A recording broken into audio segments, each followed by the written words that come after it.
안녕하세요. 지난번까지는 미국에서 공무원으로 일할 때 영어 문제에 대해서 말씀을 드렸었는데요. 지난 회에는 주로 말하기, 듣기, 뭐 이런 이야기를 했었죠. 근데 제 그 구독자분 중에 한 분이 사실 그 영어로 이제 글 쓰는 건 어떻게 하는지 그런 이야기를 좀 물어보셨더라고요. 답장을 너무 늦게 드려서 죄송하고요. 이제 제가 생각을 좀 해봤어요. 어떻게 해야지 좀 도움이 될 수 있는 동영상이 될 수 있을까. 그리고 이제 또 그 질문하신 분이 그 영어로 이제 글 쓰는 거에 대한 거를 좀 하고 싶은데 이렇게 그 공문서나 뭐 이런 그런 예문 같은 거 찾기가 어렵다고 하셨더라고요. 그래서 이제 제가 좀 생각을 해본 끝에 그런 그 예시도 좀 들어줄 수 있고 또 그 좀 도움이 될 만한 그런 그 내용을 만들려고 좀 생각을 해봤어요. 그래서 그 오늘은 제가 플레인 잉글리시에 대한 이야기를 좀 해드리려고 합니다. 그러면 그 플레인 잉글리시 에 대한 내용을 다루는 그 가버먼트 사이트가 있거든요. 그러면 거기 이제 그 사이트를 중심으로 이야기를 해보도록 하겠습니다.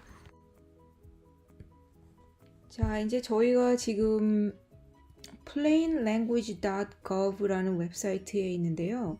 이 웹사이트는 여기 이렇게 나와 있듯이 an official website of the United States government 이거든요. 제가 이거를 이제 어떻게 알게 됐냐면 저도 그 직장에서 일을 하는데 이제 그 라이팅 트레이닝 이런 걸 자주 봤거든요. 근데 이제 거기서 저도 알게 된 건데 이 Federal Government에서는 그 Plain Writing Act of 2010이란 게 있어요. 그래가지고 이 법에 의해서 이 Federal Agency들이 이렇게 공문을 보내거나 무슨 공지를 하거나 이렇게 해가지고 그 퍼블릭에 커뮤니케이션을 할 때 사람들이 쉽게 이해하고 또 사용할 수 있도록 해야 한다라는 그런 법안이에요. 너무 당연한 것 같지 어찌 생각하면서 당연히 그 정부에서 공문을 보내고 뭐 이렇게 하십시오 하고 이렇게 무슨 폼 같은 거를 메일로 보내고 이러면 당연히 사람들이 읽고 이해하고 그거를 답장을 다시 자기들이 필아웃을 해가지고 보내는 게 당연할 것 같지만 사실 정말 그렇지가 않거든요. 이거를 그러니까 이제 사람들이 뭐라고 생각을 하냐면 내가 영어를 못해서 이런 거를 이렇게 참 잘 이해가 안 되나 보다 하는데 그게 사실 진짜 아니에요. 이렇게 너무나도 그 문장이나 공문서 이런 것들이 너무 한마디로 좀 약간 뭐라 그럴까요? 좀 거의 코미디처럼 너무 말이 안 되는 경우가 너무너무 많거든요. 막 사람들이 사실 여기서 미국 사람들이 이렇게 다 대학 교육 받고 뭐 이런 사람들도 몇 번을 읽어도 뭔 말인지를 모르는 경우가 참 많이 있어요. 이렇게 해가지고 뭐를 이렇게 해가지고 이 무슨 가령 뭐 water right license랄지 뭐 permit 같은 게 있어가지고 그거를 이제 얼마나 물을 썼는지 뭐 이런 거를 측정을 해서 그 State Water Resource Board 같은데 제출을 하십시오 뭐 이런 폼 같은 게 나갈 수도 있는데 그러면 이렇게 사람들이 그걸 읽고서 이해를 잘 못하는 거예요. 뭔 말인지를. 그리고 그래서 이제 그런 게 문제가 됐기 때문에 사실 Plain Writing Act of 2010 이게 나왔어요. 결국에는. 그러면 이제 그래서 이제 물론 이게 Federal 그 에이전시가 타겟이지만 사실 스테이트 디파트먼트나 다른 종류의 government agencies에서도 이걸 주로 따르는 추세에 있어요. 그래서 요즘은 굉장히 writing이나 뭐 그런 커뮤니케이션 트레이닝을 받을 때 되게 영어를 이렇게 그야말로 말이 되게 하는 그런 트레이닝을 많이 받거든요. 그리고 제가 지난번에 트레이닝을 받았을 때도 그 인스트럭터가 그러더라고요. 그 academic writing하고 business writing 너무나 다른데 사람들이 그걸 잘 이해를 못한대요. 그래가지고 그 PhD를 받고 막 이런 사람들도 비즈니스 라이팅 너무 못한다면서 그 이야기를 하더라고요. 근데 그 말도 정말 일리가 있는 것 같아요. 그러면 이제 제가 그 example를 한번 보죠. 여기 보면 before and after 한번 눌러볼게요. ambiguous wording rewritten, 그러니까 이걸 한번 봐볼게요. 그러면 이제 제가 오늘 여기서 드리고자 하는 말씀은 이거를 plain language에 맞게 이렇게 쓰는 연습을 하자, 그건 아니에요. 그건 아니고 이제 government writing이랄지 그 예를 들어 보이는 거죠. 근데 이제 이 before가 여기 있죠. 그리고 after가 이렇게 있어요. 그러면 그 government writing은 주로 어떤 게 있나요? 하고 오늘 제 비디오의 목적은 공무원으로서 이렇게 자주 접하게 되는 문장이랄지 이런 writing의 예를 들어보는 게 제가 목적이거든요. 그래서 이제 이 웹사이트를 들어왔는데, 그러면 제가 이 목적은 사실 이 before를 after로 만들자 이 목적은 굳이 아니에요. 제가 이 예시를 들어 보이는 이유는 사실 지금 그 방향은 이 after인 쪽으로 가야 되겠지요. 그렇지만 사실 현실적으로 보면 이 before인 example도 되게 많아요. 그래서 이 before인 이 example도 제가 공무원으로 일할 때 많이 접하게 되는 예입니다. 이렇게 예를 들어 보이는 게 더 맞을 것 같아요. 그러면 여기를 한번 보면 right of use means any authorization issued under this part that allows use of outer continental shelf lands. 이런 문장도 되게 많이 쓰여요. right of use 이런 건 제 생각에 caltrans 같은 데서는 이런 말 되게 많이 나와요. 이런 문장들이요. 그러니까 캘리포니아 Department of Transportation 같은 데서는요.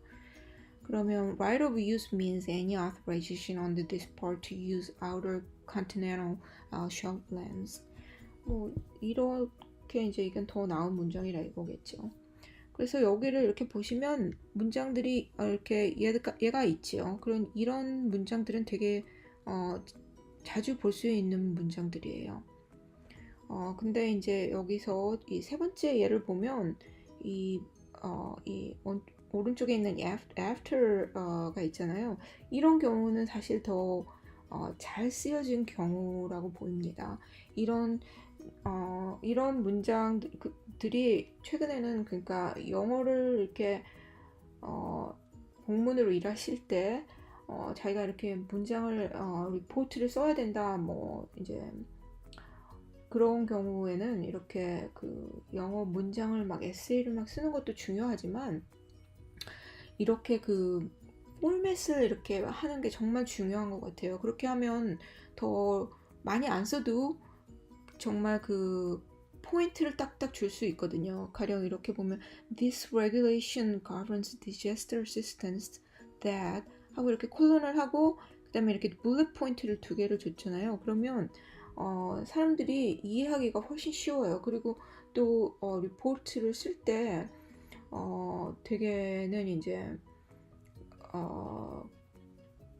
보면 직장에서 보시면 리포트를 쓰면 보통 이렇게 피드백을 많이 받아요. 그냥 이렇게 써서 한 번만에 서밋 하는 게 아니고 이렇게 피드백을 받거든요. 여기는 이게 무슨 말이죠? 이렇게 다시 이메일로 보내가지고 이 문장을 좀 고쳐주세요. 이런 피드백을 받거든요. 그러면 이제 그거를 조금 더 이런 식으로 이렇게 문장을 이 오른쪽에 있는 문장 같은 경우는 조금 길어요. 그래가지고 저도 지난번에 트레이닝에 가서 배운 건데 이 문장을 한번 세보세요. 이 워드를. 그러면 여기 오른쪽에 있는 워드는 지금 하나, 둘, this regulation 하나, 제가 하나하나 세보겠습니다. 하나, 둘, 셋, 넷, 다섯, 여섯, 일곱, 여덟, 아홉, 열, 열하나, 열둘, 열셋, 열넷, 열다섯, 열여섯, 열일곱, 열여덟, 열아홉, 스물, 스물하나, 스물둘, 스물셋, 스물넷, 스물다섯, 스물여섯, 스물일곱, 스물여덟이죠. 제가 지난번에 트레이닝에서 듣기로는 이 한 문장에, 한 센텐스에 이 word들이 뭐 by나 to, for 이런 거 다 합쳐서요.